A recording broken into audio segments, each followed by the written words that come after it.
It's been a while since my video on Gunner GHPC, and some people were asking for an update video, so I figured sure, I can do that. When I made that video on Gunner GHPC, there wasn't a whole lot you could do in the Patreon build, but a lot has changed over those 4 months. Just a reminder that what you're seeing is a vertical slice in ongoing development. It is nowhere near the finished product. So, if you have any concerns about how something is modeled, or how the performance is, just know that this is far from optimized, and there is plenty of time to adjust things. Probably the most exciting thing they've added to the vertical slice is the ability to fire weapons on all but one vehicle, as well as a massive test range for you to mess around with. It currently uses a pretty odd aiming system, where you have to hold the right mouse button, then move the mouse, instead of the floating point system used by games like War Thunder. It appears that in the finished product, you'll be able to choose which one you use, but I think it'd be cool if you could use them at the same time, since the floating point system isn't as precise, but is faster. So it'd be like switching between the fast and fine gun-laying modes that tanks usually have. Fire control systems like laser rangefinding and stabilizers are modeled for vehicles that had them, with overhauls coming to those systems relatively soon. The Patreon build also has a pretty respectable suite of vehicles to try out, including the M60, M901, M113, T55, BTR, UAZ, and T72. There's also the tow launcher and, that launcher, with vehicles like the IPM-1 and Bradley currently in development. They're also working on a scenario based in Germany.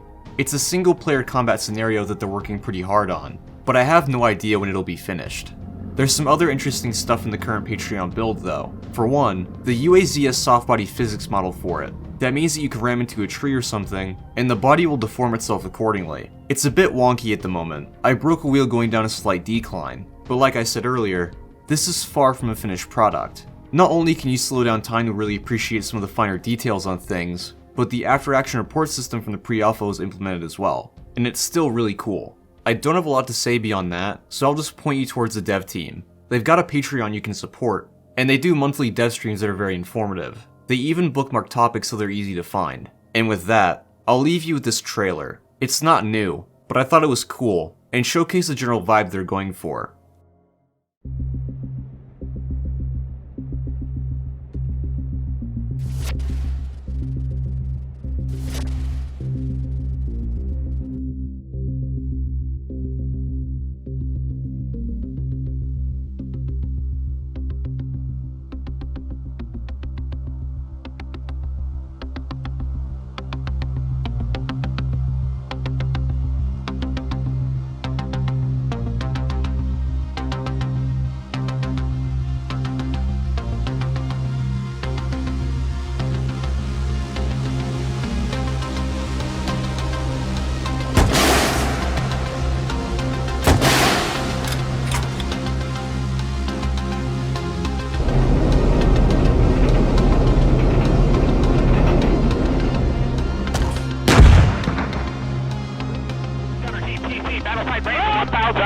Fire and adjust.